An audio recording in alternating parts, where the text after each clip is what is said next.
प्राचीन भारत में एक समृद्ध राज्य था जिसका नाम वज्रपुर था।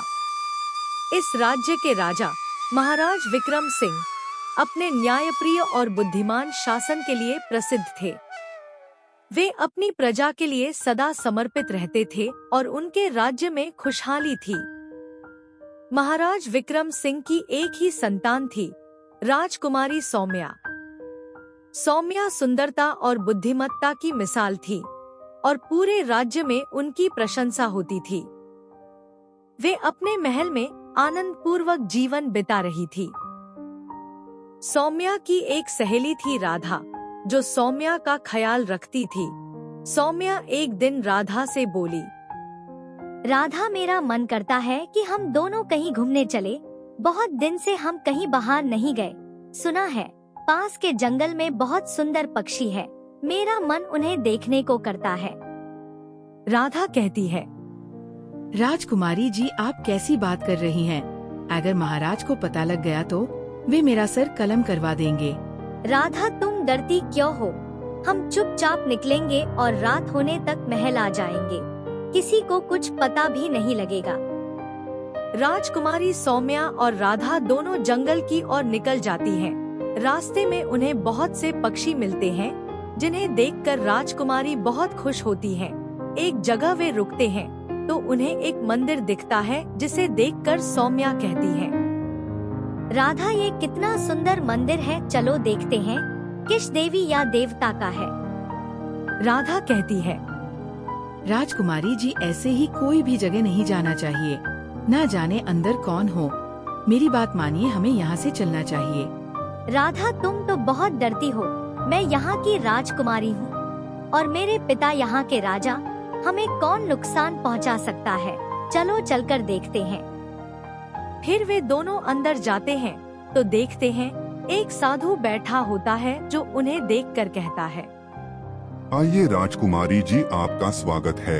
ये मेरी तपस्या की जगह है। मैं यहाँ पर तपस्या करता हूँ। तभी राजकुमारी देखती है, वहाँ पर एक राजकुमार की मूर्ति होती है, जिसे देखकर वह कहती है, देखो राधा, कितनी प्यारी मूर्ति है। ना जाने कौन से देश का राजकुमार होगा। कितना सुंदर लग रहा है। दिल कर रहा इसे देखती ही रहूं। इतना कहते ही राजकुमारी ने मूर्ति को छू लिया। जैसे ही राजकुमारी ने मूर्ति को छुआ, साधु ने गुस्से में आकर कहा, तुमने इस पवित्र मूर्ति को छूकर एक बड़ी गलती की है। इस मूर्ति को छूना निषेध है और इस पाप के लिए तुम्हें श्राप मिलेगा। साधु ने राजकुमारी को श्राप दिया कि वे पत्थर की बन जाएगी और इस श्राप को तोड़ने का उपाय बहुत कठिन होगा। साधु के श्राप के प्रभाव से राजकुमारी पत्थर के बन गई। राधा ने सारी घटना महाराज को बताई। महाराज विक्रम सिंह ने अपने पुत्री को बचाने का संकल्प लिया और अपने राज्य मंत्री को बुलाया।